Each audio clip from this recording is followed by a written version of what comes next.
Olá, amigos! Vamos para mais um vídeo. Para quem ainda não me conhece, eu sou Natália Araújo, consultora em saúde do trabalhador. Tem como ênfase a fisioterapia e a ergonomia nas áreas de atuação. Nos meus últimos vídeos eu venho falando sobre tipos de afastamento. Falei em meu último vídeo sobre o afastamento mais comum, que é o auxílio-doença, e o auxílio acidentário, que se dá por espécies B31 e B91. Hoje eu quero falar sobre afastamento permanente, definitivo, que se dá através da aposentadoria por incapacidade.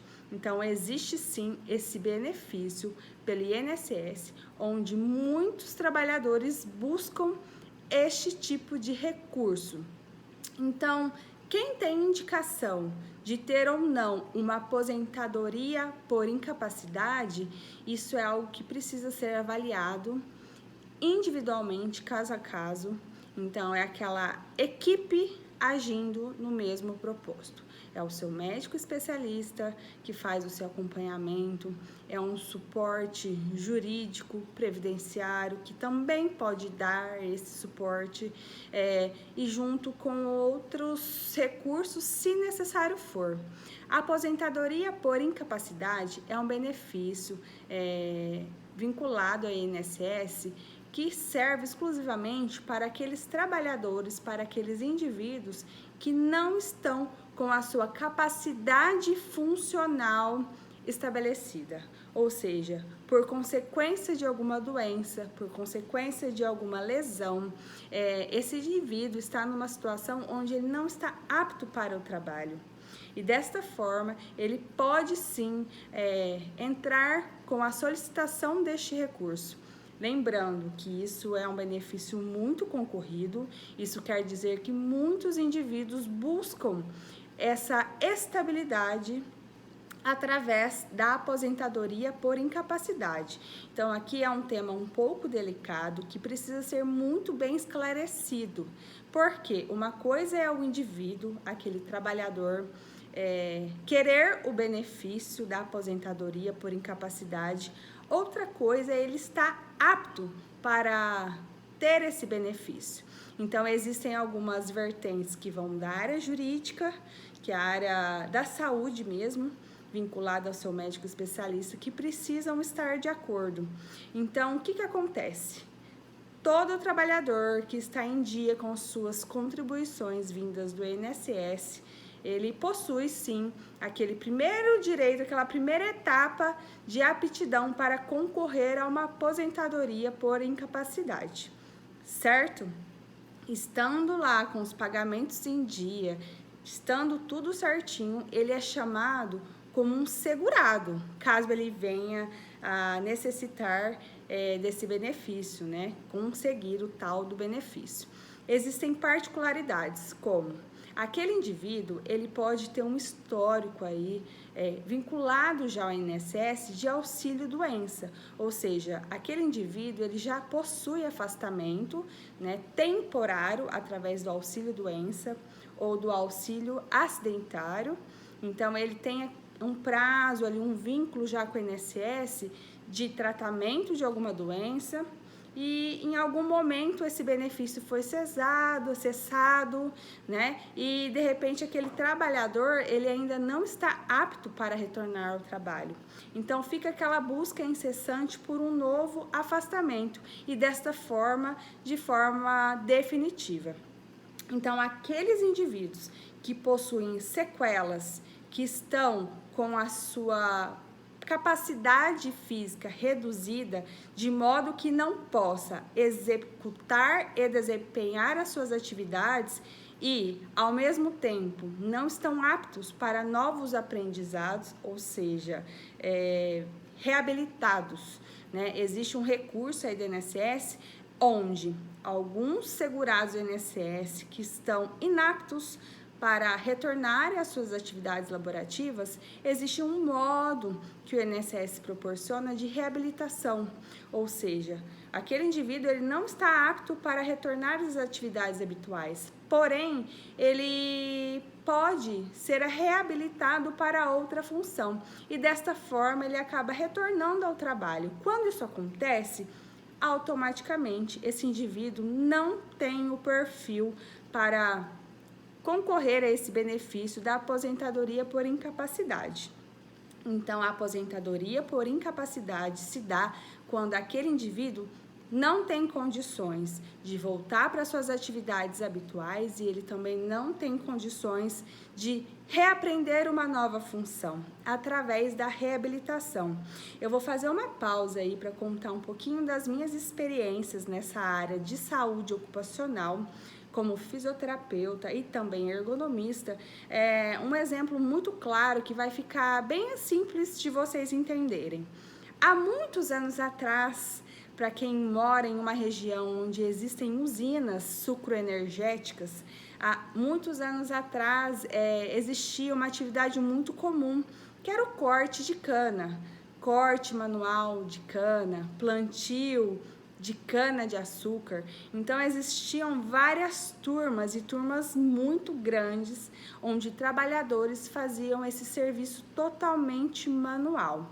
Então esses indivíduos são pessoas que adoeceram aí ao longo de suas vidas laborativas e muitos desses indivíduos acabaram entrando por um benefício aí temporário, auxílio-doença ou auxílio acidentário e permaneceram nesse auxílio muitos anos, por tratamentos de coluna, tratamentos em outras áreas, certo? Às vezes isso pode ter se passado 3 anos, 5 anos, e houve um avanço tecnológico das indústrias, de modo que hoje, falando do mesmo segmento, as usinas sucroenergéticas não possuem mais essa atividade. É uma minoria, ou seja, as usinas investiram em processos mecanizados, plantio mecanizado, colheita mecanizada. E o que aconteceu? Aqueles trabalhadores que permaneceram longos anos afastados e que entraram naquele benefício do programa de reabilitação não conseguiram voltar em outras atividades. Por inúmeras razões, dentre elas, um perfil educacional incompatível.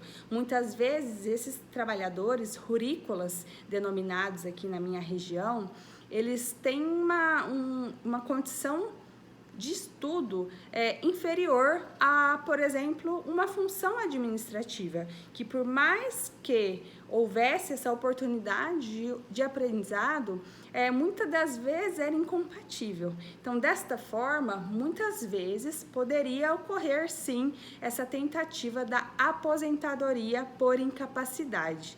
Certo? Ficou claro? Quando um trabalhador possui essa condição de aposentadoria por incapacidade, certo que existem algumas doenças que passam muito lá na frente, ou seja, é uma porta de entrada muito grande para conseguir esse benefício permanente, que é a aposentadoria por incapacidade. Vou citar algumas doenças que estão na lista aí de benefícios que são mais rápidos de conseguir, que são AVC, né, acidente vascular cerebral ou acidente vascular encefálico, alienação mental, então esquizofrenia, transtorno bipolar, câncer, outros doenças de Piaget, Parkinson, esclerose múltipla, espondiloartrose anquilosante, HIV, ou seja, são doenças que possuem um perfil onde os sinais e os sintomas vão evoluindo e vão se tornando muito incapacitantes. Desta forma, a concessão do benefício da aposentadoria por incapacidade, ela é mais rápida quando comparamos a um quadro de hérnia de disco, que é um quadro muito comum, onde a maior parte das pessoas, nesse processo de envelhecimento natural do corpo, vão acabar adquirindo. Então, quando eu comparo uma sequela, um câncer grave, com uma hérnia de disco, quem tem mais prioridade quando falamos em benefício de aposentadoria definitiva, permanente. Então, é claro que quando falamos em doença, nós precisamos avaliar caso a caso. Isso compete ao médico perito avaliar todos os quesitos. Então, de um modo geral, se você possui esse interesse, você possui uma doença, você possui um tratamento que não é eficaz, ficou com sequelas, capacidades aí disfuncionais para o seu dia a dia, não consegue fazer o seu trabalho, não consegue se readaptar em outras funções, você pode entrar com esse interesse da concessão, desde que você faça assim, um levantamento, se você está dentro do perfil. Tem 2 tipos de aposentadorias aí que eu vou falar hoje. Espécie B32 e espécie B92. A espécie B32, ela se dá por uma incapacidade aí definitiva em consequência de uma doença. Ou seja, se você tem um tempo aí de contribuição de 1 ano, né, mínima de 1 ano, você pode sim, existem algumas particularidades, mas via de regra, você pode sim tentar esse benefício. Você pode estar atualmente vinculado a auxílio-doença, você está afastado atualmente, ou também não precisa, tá? Lembrando que precisa da avaliação do seu médico especialista relatando qual o grau de incapacidade, laudos de exames, e lembrando, muito importante, é que você tenha seus documentos todos juntos no dia da perícia. E alguns deles, muito importante, RG, CPF, carteira de trabalho, os carnês com as guias de pagamentos, tudo certinho. Documento com foto, isso é muito importante. Já vi casos onde no dia da perícia o trabalhador, ele não levou o documento com foto e aí teve sim o seu prejuízo.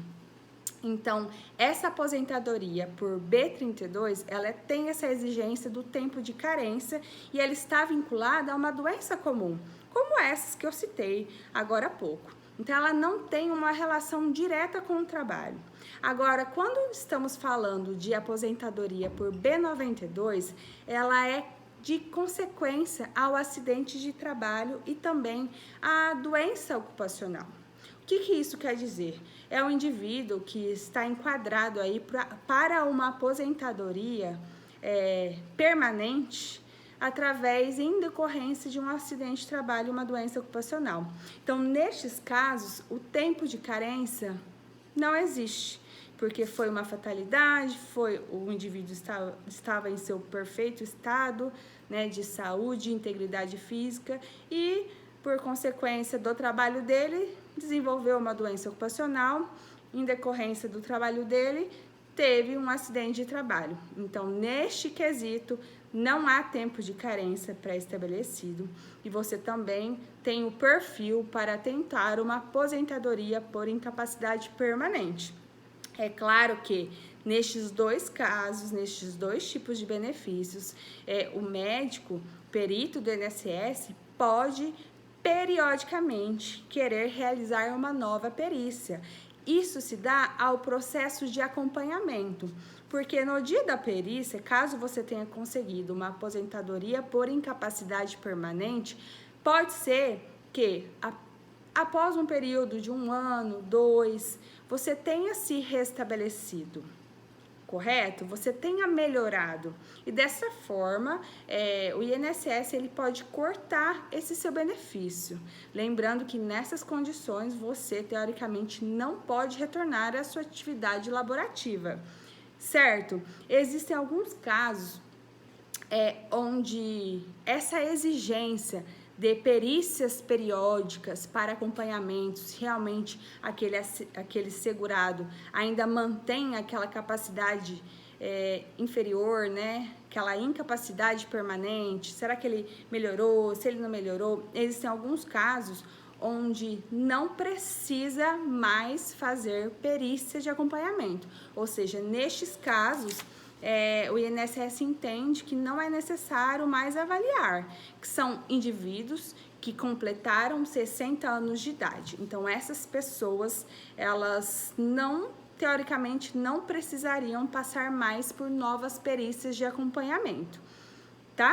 Eu espero que vocês tenham gostado, que eu tenha esclarecido e que, vinculada à doença que vocês possam ter, ou então consequências de lesões com vínculo ao trabalho, sem vínculo ao trabalho, é muito importante que tenham sanado todas as dúvidas. Isso vai de profissionais do direito, previdenciários. Então, de repente, você conversou com um advogado, não ficou muito esclarecido, ficou com dúvida, consulte outro. É sempre bom você manter uma boa clareza nessa comunicação. Isso também se deve aos médicos especialistas, tá? Então, o médico que te acompanha, que fez o seu tratamento, eu não gostei da opinião dele, procure outro, tá? O mais importante de tudo é entendermos que nós, seres humanos, nós precisamos cuidar da nossa saúde, e que existem sim doenças que levam à incapacidade, isso faz parte da vida. Então, nestes casos, é mais fácil, né, você conseguir esse processo de aposentadoria. Doenças degenerativas, eu já acompanhei de uma conhecida minha, ela possui uma doença degenerativa muscular, onde na primeira perícia dela ela conseguiu esse benefício, por conta da gravidade da doença. Então, isso daí também é algo que conta muito. Então, em via de regra, eu quero deixar aqui a mensagem para vocês, é que busquem o direito de vocês, mas não se esqueçam de fazer a parte de vocês. Eu sou bem assim ativa na questão do cuidado com a saúde, no cuidado da nossa alimentação, do nosso peso, de não ser sedentário, né? Buscar fazer uma atividade física compatível. É claro que em condições onde houve uma doença, houve essa incapacidade, nós precisamos entender aquele contexto que estamos analisando. Mas é isso, gente. Eu espero que vocês tenham gostado e eu estou adorando a participação de vocês nos comentários, que vocês estão me seguindo. Eu gosto de ler todos os comentários. Olha aqui meu filho. Em falar nisso, final de semana é Dia das Mães aí, e eu já quero deixar uma linda mensagem aí para todas as mamães. Feliz Dia das Mães, né? Que a gente trabalha, a gente busca evoluir no nosso dia a dia e tem aí ao nosso lado filhos, né? Que a gente precisa educar, precisa ensinar. E é isso, gente. Um beijo e até a próxima!